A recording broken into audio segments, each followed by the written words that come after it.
Hello friends, welcome to our RV YouTube channel.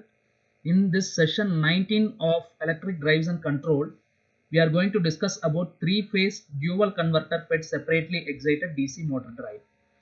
So in our previous session, we have discussed what is a dual converter and what are the types of dual converter and how the types of dual converter operates and what is the necessity of a dual converter. So in this session, let us discuss about three-phase dual converter fed separately excited DC motor drive. So here two three-phase full converters are connected back to back. See here it is the converter 1. This converter 1 is of a three-phase fully controlled rectifier. And here this converter 2 is also a three-phase fully controlled rectifier or three-phase fully controlled converter which is connected in an inverted position. So these two three-phase fully controlled converters are connected back to back is known as a three-phase dual converter. And in the center, that means between these two converters a motor is connected here. Okay, a motor load is connected. So this motor can be operated in all four quadrants by means of using this three-phase dual converter. So now let us discuss how the four quadrant of operation of this DC motor drive can be obtained by means of using this three-phase dual converter in detail now. So for that, first let us discuss the firing angle ranges of both the converters to obtain all the four quadrants of operation. So I made a tabular column in the right hand side. See, please refer to the right hand side. I made a tabular column here. In this tabular column, if you look at this, if the firing angle of the converter 1 is chosen, that means alpha 1 is chosen as less than 90 degree means we will get the first quadrant of operation. When the converter 2 firing angle is chosen as greater than 90 degree means we can get second quadrant of operation. And when the converter 1 firing angle is chosen as greater than 90 degree means we can have the fourth quadrant of operation. And when the converter 2 firing angle is chosen as less than 90 degree, then we can have the third quadrant of operation. So now first let us discuss about the first and second quadrant of operation. Okay, first let us discuss about the first and second quadrants of operation of DC drive. Okay, so for that, first let us discuss about the converter 1 operation. Okay, for that, first let us discuss about the converter 1 operation where our firing angle is less than 90 degree. Okay, our firing angle 1 is less than 90 degree whose firing angle ranges from 0 degrees to 90 degrees. That means now we are going to choose our firing angle alpha 1 as 60 degrees. Okay, we are going to choose our firing angle alpha 1 as 60 degrees. So the operation and waveform, okay, operation and waveform for firing angle less than 90 degree of a three-phase fully controlled rectifier. Here FCR represents fully controlled rectifier. So operation and the waveform for the firing angle alpha less than 90 degree for a three-phase fully controlled rectifier is discussed in detail in session 14. Okay, so is discussed in detail in session 14. So please refer to the session 14 to know about the operation and waveform of a three-phase fully controlled rectifier for alpha less than 90 degree. So now I don't want to discuss about that operation and waveform since we have discussed in detail in session 14. So now, but I have provided output voltage and output current waveform for alpha 1 is equal to 60 degree for your reference.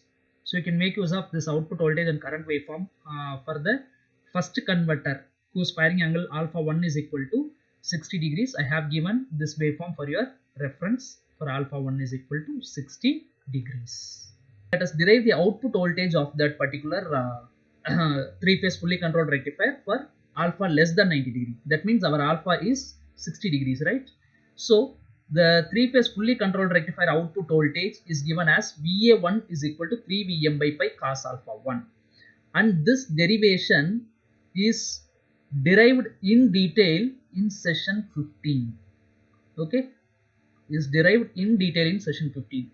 So please refer session 15 to derive the average output voltage of a three-phase fully controlled rectifier. So here if we substitute alpha 1 is equal to, at this step, if we substitute alpha 1 is equal to 60 degrees, because here we have chosen our alpha 1 as the firing angle of the converter 1 as how much? 60 degrees. So if we substitute alpha 1 as 60 degrees, we will get VA1 is equal to 3 Vm by pi into 1 by 2, because the value of the cos 60 is 1 by 2. Therefore, our VA1 is equal to 3 Vm by pi into 1 by 2. So if you observe at this VA1 output, here it is a positive quantity, right? The output voltage of the converter 1, okay? The output voltage of the converter 1, VA1 is positive quantity. So now let us mark this polarity of the VA1 in the main circuit 1. See, please refer the main circuit 1. Here I am ticking with a black color. So here now let us mark the polarity of the VA1. VA1 is positive, right? So that means here it should be positive sign and here it should be minus sign. So this is the polarity of the output voltage. Sorry, this is the positive polarity of the output voltage VA1. Now let us discuss about the current direction and the current direction of the converter 1 also. Okay, now let us discuss the current direction also of the converter 1. So for this, please refer the circuit 2, 3, 4, 5, 6 and 7. Please refer to the circuits 2, 3, 4, 5, 6 and 7. These circuits are the equivalent circuits of the converter 1. Okay. So if you refer at this circuit, we can see that the current starts flowing from terminal A of the motor and leaves through AA. See, in all the circuits, the current enters through A and leaves through AA, right? In all the circuits, the current enters through A and leaves through AA.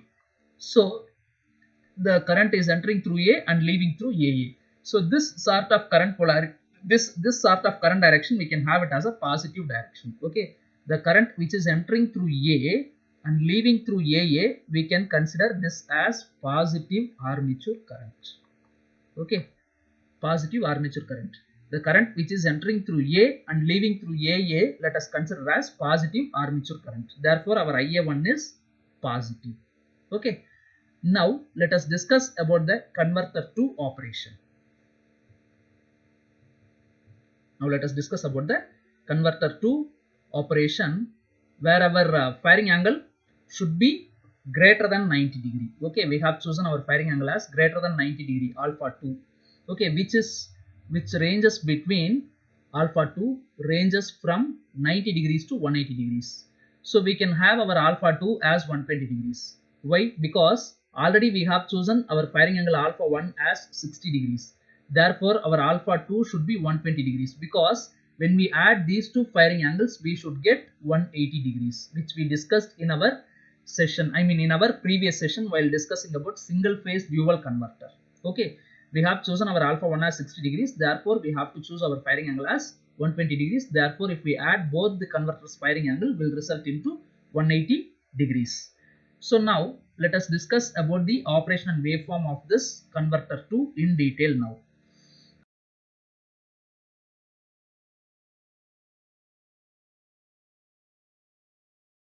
So first let us trigger the thyristors. Okay, let us find the instants or angles at which the thyristors comes into the conduction or gets triggered.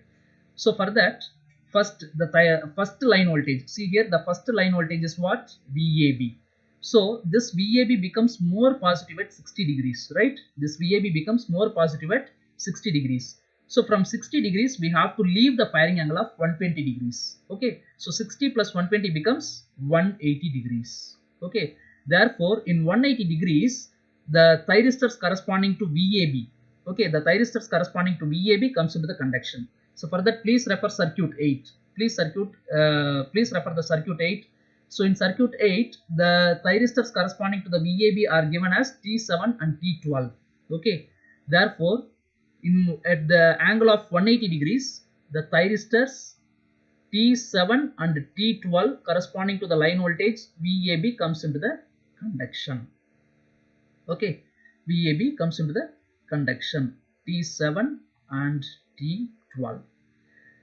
The next line voltage is VAC, right? The next line voltage is VAC. So VAC becomes more positive at 120 degrees, right? VAC becomes more positive at 120 degrees. So from here we have to leave another 120 degrees of firing angle. So 120 plus 120 becomes 240. So here it is 240. Okay. So at 240 degree, the thyristors corresponding to the line voltage VAC comes into the conduction.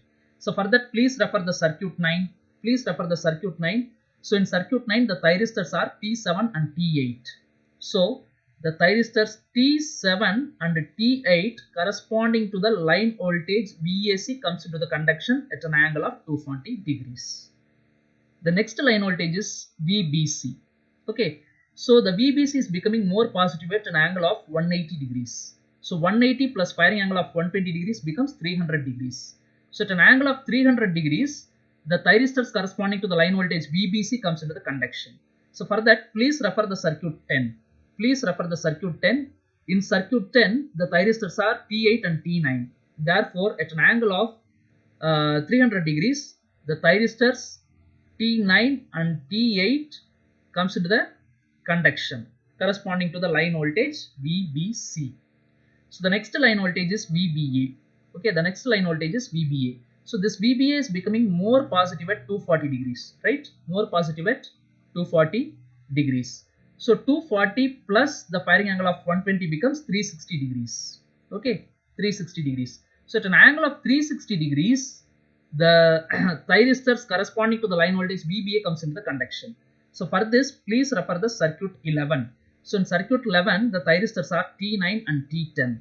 That means at an angle of 360 degrees, the thyristors T9 and T10 comes into the conduction corresponding to the line voltage of VBA.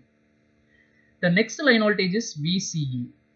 So this VCA is becoming more positive at 300 degrees. Okay. So from 300 we have to leave 120 degrees of firing angle. That means it becomes 420 degrees. So at an angle of 420 degrees, the thyristors corresponding to the line voltage VCA comes into the conduction. So for this, please refer the circuit 12. Please refer the circuit 12. In circuit 12, the thyristors are T11 and T12. That means at an angle of 420 degrees, the thyristors T11 and T10 comes into the conduction. These thyristors are corresponding to the line voltage VCA or connected to the line voltage VCA. The next line voltage is VCB. Okay, the next line voltage is VCB. So this VCB becomes more positive at 360 degrees. So 360 plus the firing angle of 120 becomes 480 degrees. That means here at 480 degrees, the thyristors connected to the line voltage VCB comes into the conduction. So for that, please refer the circuit 13. Please refer the circuit 13. In circuit 13, the thyristors connected to the line voltage VCB are T11 and T12. So at an angle of 480 degrees, the thyristors T11 and T12 which are connected to the line voltage VCB comes into the conduction. The next line voltage is again VAB. Okay, that means the new cycle again starts. So this VAB becomes more positive at 420 degrees here, right? It becomes more positive at 420 degrees. So 420 plus the firing angle of 120 becomes 540, right? 540. So at an angle of 540, the thyristors connected to the line voltage VAB comes into the conduction. So for that, please refer the circuit 8 again. So in 8, the thyristors T7 and T12 are connected to the line voltage VAB. Therefore, the thyristors T7 and T12 comes into the conduction at an angle of 540 degrees. So from here, the new cycle starts.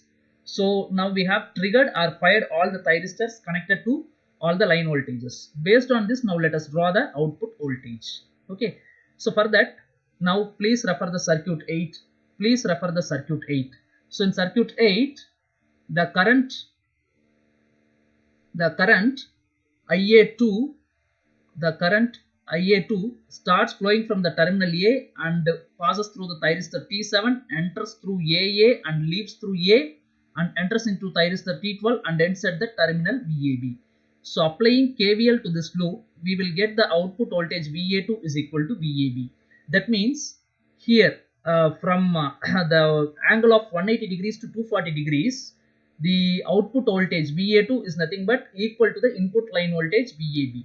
So just we have to follow this input line voltage VAB from 180 degrees to, see, this is the line voltage VAB, right? See, this is the line voltage VAB. So from 180 degrees to 240 degrees, just we have to follow the line voltage VAB to obtain the output voltage called VA2. So now let us draw this separately in our output voltage VA2 line or VA2 graph. Okay. So from 180 degrees to 240 degrees. So this is what we have obtained from the input line voltage, see, which we have marked in the black color in our input line voltage. So the same shape I have drawn once again in our VA2 graph. So now let us move on to the next output voltage. So here this output voltage is VAB, right? Here this output voltage is VAB, nothing but output voltage VA2, where the thyristors T7 and T12 are conducting. So the next output voltage is, for that please refer the circuit 9. Please refer the circuit 9. Here the current IA2 starts at the terminal A and enters into T7 and passes through AA and leaves through A and enters into T8 and ends at the terminal C. Okay. So applying KVL to this loop, we will get VA2 is equal to VAC. That means our output voltage VA2 is as same as the input line voltage VAC. Okay. So from 240 degrees to 300 degrees, just we have to follow the input line voltage VAC to obtain our output voltage VA2. So now let us draw this output pulse separately in our output voltage curve VA2. Okay. So this is the shape which we have obtained now. So now let us this output voltage is nothing but VAC, right? VAC. So the next output voltage is VBC. So for that please refer the circuit 10. Please refer the circuit 10. Here the current IA2 starts at the terminal B and enters into the thyristor T9 and enters into AA and leaves through A and enters into the thyristor T8 and ends at the terminal C. So applying KVL in this loop, we will get the output voltage VA2 is equal to VBC. That means our output voltage VA2 is equal to the input line voltage VBC.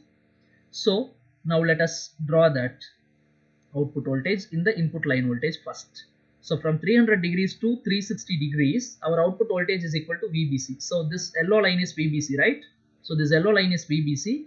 So this has to be as exactly followed from 300 degrees Celsius, from 300 degrees to 360 degrees in order to obtain our output voltage VA2. VA2. So now let us draw this output voltage VA2 separately in our VA2 graph. Okay. From 300 degrees Celsius to from 300 degrees to 360 degrees. So our output voltage is VBC here. Okay, VBC. So now let us mark let us draw the next output voltage also. So for that please refer the circuit 11. Please refer the circuit 11. So in this the current IA2 starts from the terminal B, enters into thyristor T9 and enters into the armature terminals AA of the motor and A of the motor and the thyristor T10 and ends at the terminal A. So applying KVL to this loop, the output voltage VA2 is equal to VBA. That means here we have to follow the input line voltage VBA in order to get the output voltage VA2. So now let us draw on the input voltage. Okay. So from 360 degrees to 420 degrees, just we have to follow the input line voltage VBA. See, this red color is the input line voltage VBA. So from 360 degrees to 420 degrees, we have to follow the input line voltage VAB to obtain our output voltage VA2. Now let us draw this VA2 separately in our VA2 curve. So from 360 degrees to 420 degrees, our output voltage will be as exactly as our VBA. So here the output voltage is VBA. So now let us draw the next output voltage pulse. So for that please refer the circuit 12. Please refer the circuit 12. So here the current IA2 starts flowing from the terminal C, thyristor T11 and enters into the AA and leaves through A and enters into the thyristor T10 and ends at the terminal A. So applying KVL to this loop, the output voltage VA2 is VCA. Okay, the output voltage VA2 is VCA. So now let us draw this output voltage in the input voltage first. So from 420 degrees to 480 degrees, the output voltage VA2 is equal to VCA. So that means this VCA is nothing but this blue color line, right? This blue color trace. So just let us follow this blue color trace of VCA in order to obtain our output voltage VA2. So now let us draw this separately in our VA2 graph in blue color from 420 degrees to 480 degrees. Okay. So this is our output voltage pulse called VCA. Okay, VCA. Our next output voltage pulse is VCB. Okay, VCB. So for that our input voltage has to be extended a little bit. So first let me extend that input voltage here.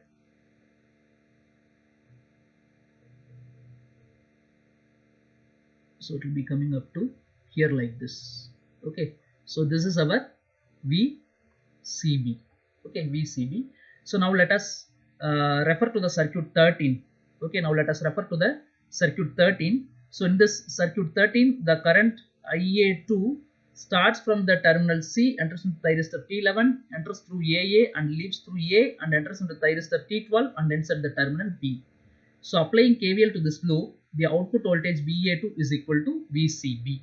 Okay, output voltage VAB is equal to, output voltage VA2 is equal to the input line voltage VCB. So now let us draw this output voltage.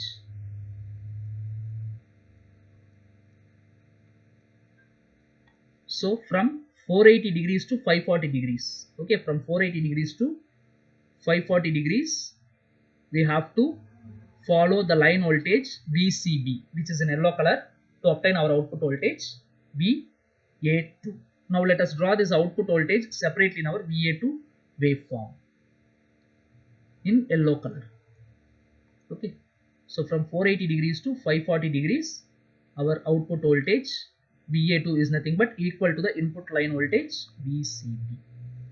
So this is how we can draw the output voltages. So we have completed the output voltage waveforms. Similarly, now let us discuss about the current also, the current waveform also.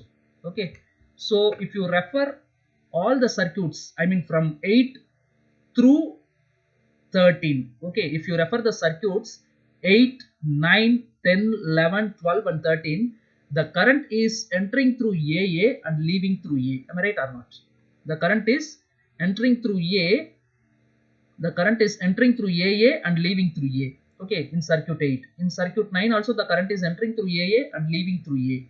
In circuit 10 also the current is entering through AA and leaving through A. So in all the circuits, if you refer, the current is entering through AA and leaving through A. Okay, entering through AA and leaving through A. That means here the current is entering through AA and leaving through A. So this is negative armature current. Okay, this is negative armature current. So while we were discussing about the operation of converter 1, there the current was entering through A and leaving through AA, which we have considered as positive armature current.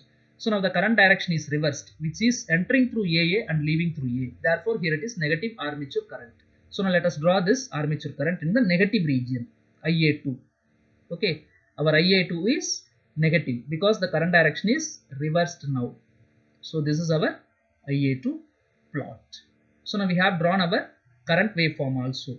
So now let us derive the output voltage of this converter 2.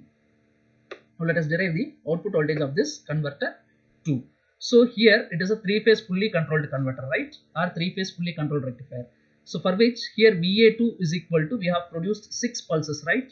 See, if you refer here 1, 2, 3, 4, 5, 6, right? So 6 pulses for one full cycle called 2 pi, where the VAB, we have chosen our VAB in order to calculate our output voltage. So VAB starts at 180 degrees and ends at 240 degrees. So this 180 degrees can be written as alpha 2 plus pi by 3, and this 240 degrees can be written as alpha 2 plus 2 pi by 3.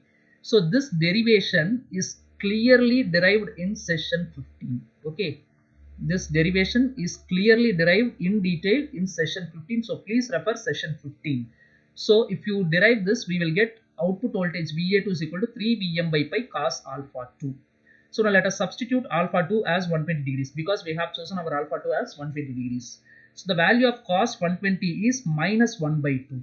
So if we substitute cos 120 is equal to minus 1 by 2, we will get VA2 is equal to minus 3 Vm by pi into 1 by 2.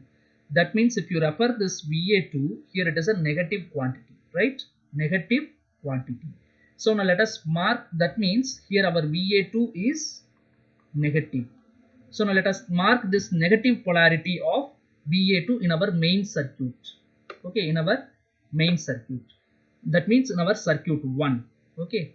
So we have got our VA2 as what? Negative. So that means here it should be minus and here it should be plus. So this is the negative voltage polarity of our VA2. Now let us mark the voltage polarity of the armature voltage also. So if you refer the both the converters on both the sides, with respect to A, it is positive sign, and with respect to AA, the both the converters is having minus sign.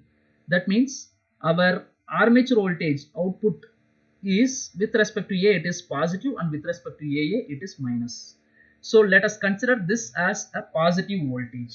Okay, let us consider this as positive voltage. That means we are getting positive armature voltage. Okay, our armature voltage is positive, which is nothing but at the terminal A it is positive and at the terminal AA it is negative. Okay, so we are considering this as positive armature voltage. So based on this, now let us draw the quadrants of planes.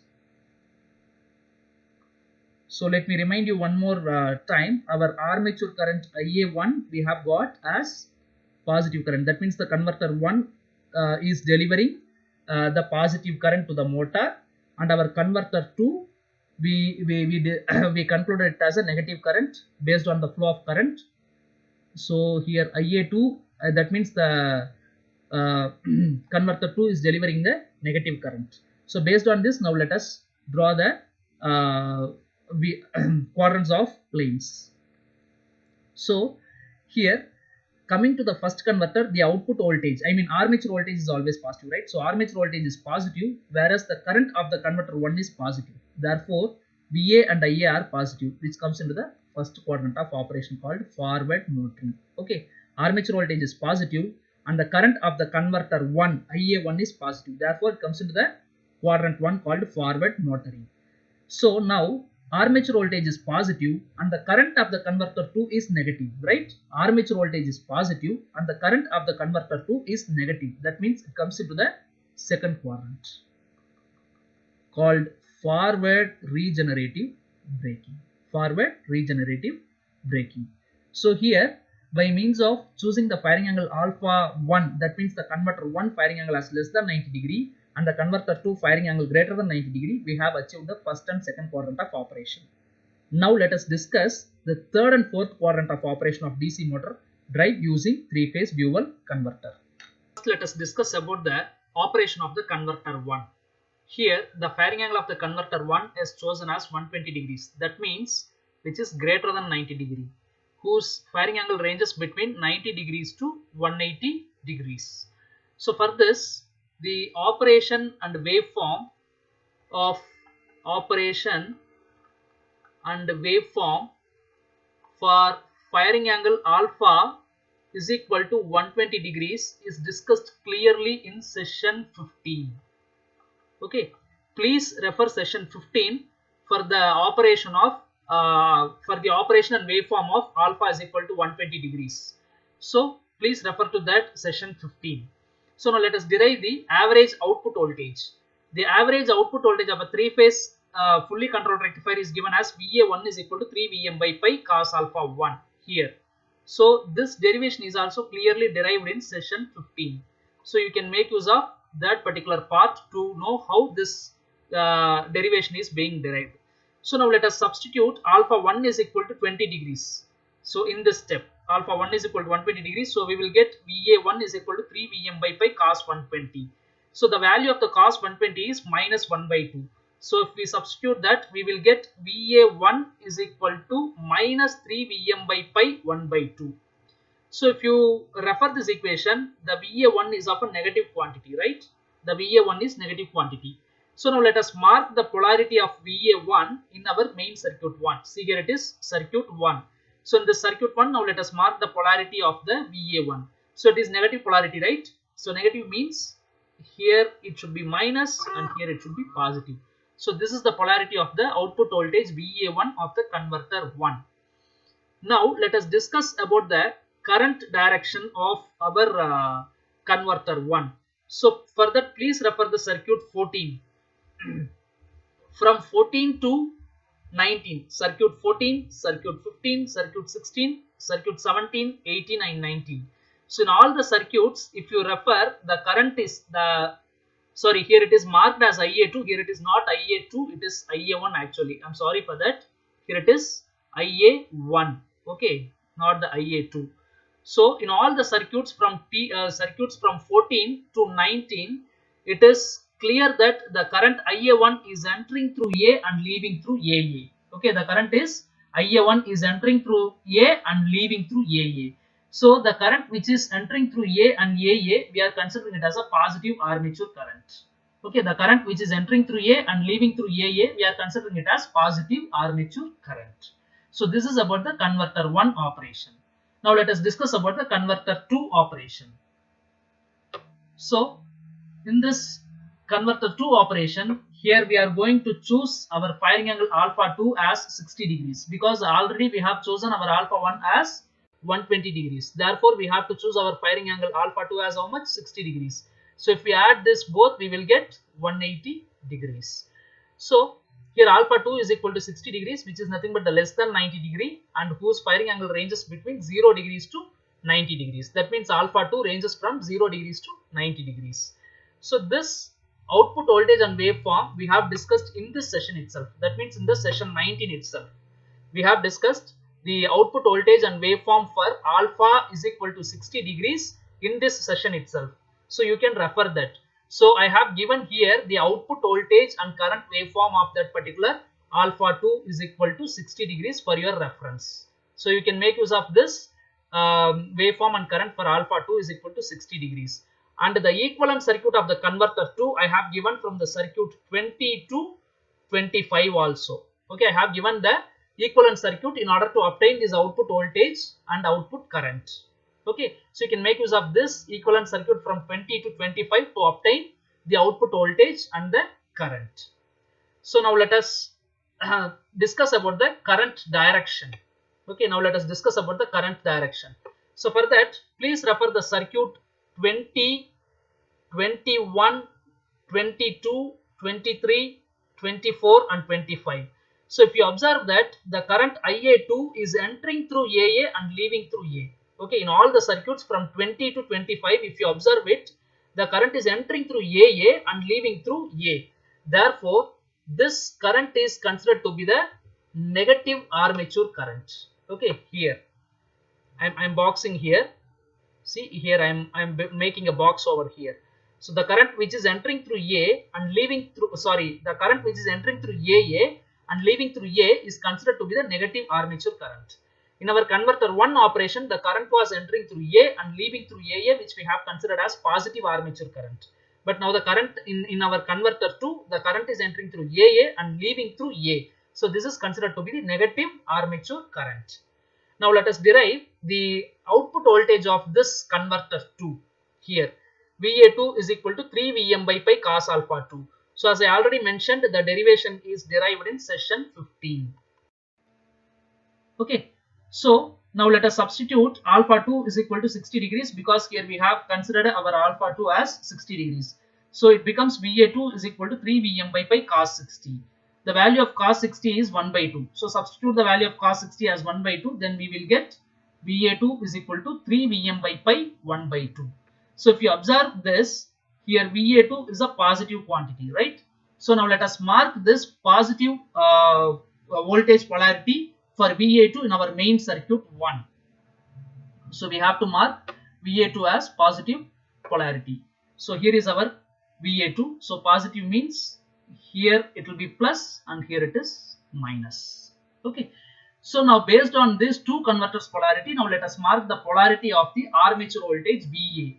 So if you refer these two converters at A terminal, that means with respect to A, it is minus. And if you refer both the converters with respect to AA, it is positive.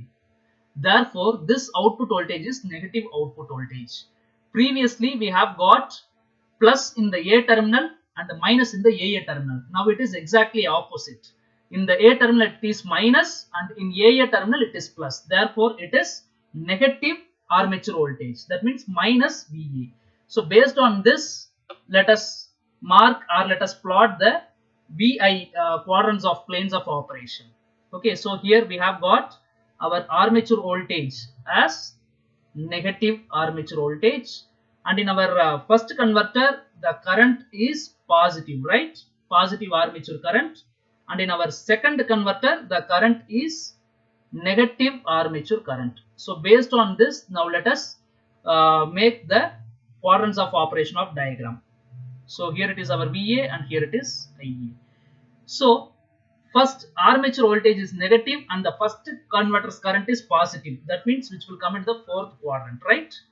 So here armature voltage is negative and armature current is positive. Therefore, it comes into the fourth quadrant called reverse regenerative braking, where the firing angle of the converter 1 is greater than 90 degrees. That is, we have chosen as 120 degrees.